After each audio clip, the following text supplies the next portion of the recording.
दोस्तों, इजराइल और तुर्की के बीच जंग शुरू हो चुकी है, लेकिन यह जंग जुबानी जंग है।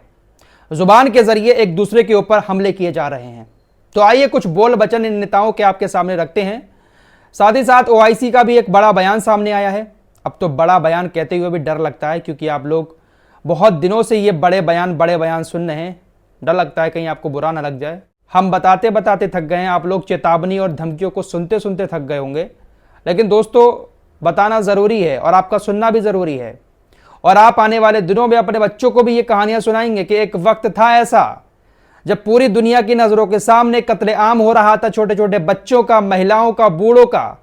लेकिन हमारे अपने और पूरी दुनिया खामोशी के साथ उस कत्लेआम को देख रही थी, सिर्फ जुबानी जंग लड़ रही थी, जुमलेबाजियां कर रही थी। ये वक्त हमेशा याद रहेगा, क्योंकि ऐसा वक्त शायद मैंने अपनी जिंदगी में पहले कभी नहीं देखा होगा कि खुले तौर पर मारा जा रहा है और कोई कुछ नहीं कह रहा है। फिलहाल इजराइल ने कल रात सेंट्रल गाजा में हवाई बमबारी की है और इसमें 50 लोग मारे गए हैं। हमले में 50 लोगों का मरना तो अब बहुत छोटा सा लगता होगा दुनिया को, क्योंकि आंकड़े तो बड़े बड़े आते हैं। जब हमले होते हैं 200, 400, 500 लोग मारे जाते हैं। सेंट्रल गाजा में एक जगह है साबरा में इजराइल की सेना ने कल रात बहुत खतरनाक बमबारी की और इस बमबारी में 50 फिलिस्तीनी मारे गए हैं। न्यूज एजेंसी वाफा के मुताबिक इजरायली एयरफोर्स के लड़ाकू विमानों ने जो बमबारी की है उसमें एक मस्जिद भी शहीद हुई है, एक बच्चे की मौत हुई है।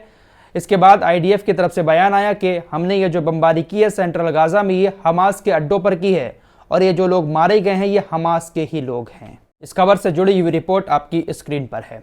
अब चलते हैं बोल बचन की तरफ। सारी बातें तो नहीं बताऊंगा, लेकिन कुछ मुख्य बातें हैं वो बता देता हूं। तुर्की के राष्ट्रपति रजब तैयब एर्दोगान ने इजराइल को एक बार फिर से आतंकी राज्य बताया है, टेररिस्ट राज्य घोषित कर दिया है। तुर्की के राष्ट्रपति रजब तैयब एर्दोगान ने कहा कि बेंजामिन नेतन्याहू का अंत करीब है। बेंजामिन नेतन्याहू परमाणु बम की धमकी देते हैं, इतने खतरनाक हमले कर रहे हैं, लेकिन कुछ भी कर लें, अंत करीब है। बेंजामिन नेतन्याहू, गाजा के अंदर तुम खुले तौर पर कत्लेआम कर रहे हो, इसके जिम्मेदार तुम खुद हो। तुम बहुत बड़ी बड़ी धमकियां दे रहे हो, बड़े बड़े हमले कर रहे हो, लेकिन एक बात समझ लो, तुम्हारा खात्मा जल्द होगा।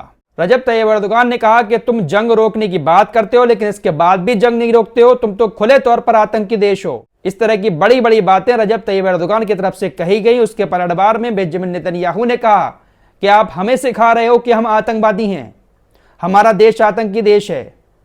तुम्हारी सेना, रजब तैयब एर्दोगान से कहा कि तुम्हारी सेना तुर्की में कुर्द इलाकों में जाकर कुर्दिश लोगों को जिस तरह से मार रही है, तुम हमें सिखा रहे हो। तुम तो खुद ऑलरेडी टेररिस्ट हो, जो कुर्द क्षेत्र में जाकर कुर्दिश लोगों को बुरी तरह से मारते हो। दोस्तों, अक्सर ऐसी खबरें आती हैं तुर्की को लेकर के तुर्की की सेना जो है वो कुर्दिश लोगों को कुर्द क्षेत्र में जाकर बहुत ज्यादा परेशान करती है, मारती भी है। इसी बात को लेकर कहा है तुम तो पहले ही आतंकवादी हो, हमें क्यों सिखा रहे हो। तो यह जुबानी जंग इजराइल और तुर्की के बीच शुरू हो चुकी है। आपको कल बता चुका हूं, तुर्की ने इंटरनेशनल क्रिमिनल कोर्ट में भी मुकदमा दर्ज कर दिया है बेंजामिन नेतन्याहू के खिलाफ, लेकिन इस मुकदमे पर अभी तक इंटरनेशनल क्रिमिनल कोर्ट ने कोई एक्शन नहीं लिया है। इसी बीच ओआईसी ने भी निंदा की है अल शिफा हॉस्पिटल पर जिस तरह से इजराइल की सेना कार्रवाई कर रही है अंदर घुसकर, उस कार्रवाई को गलत ठहराते हुए बहुत लंबी चौड़ी बातें लिखते हुए और कहा कि हम इसकी निंदा करते हैं और हम अपील करते हैं इंटरनेशनल समुदाय से कि अल शिफा हॉस्पिटल पर इजराइल की सेना ये जो कार्रवाई कर रही है उसको तुरंत बंद करवाया जाए और तुरंत वहां पर मानवीय सहायता पहुंचाई जाए। 40 दिन से हम यही तो सुन रहे हैं भाई ओआईसी वालों,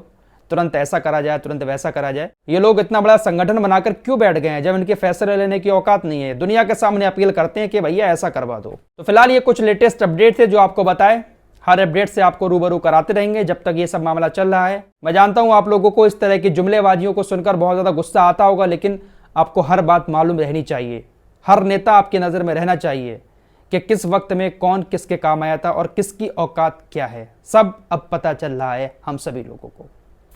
फिलहाल इस रिपोर्ट में इतना ही, मिलते हैं एक और नए वीडियो के साथ, तब तक के लिए अपना ख्याल रखिए।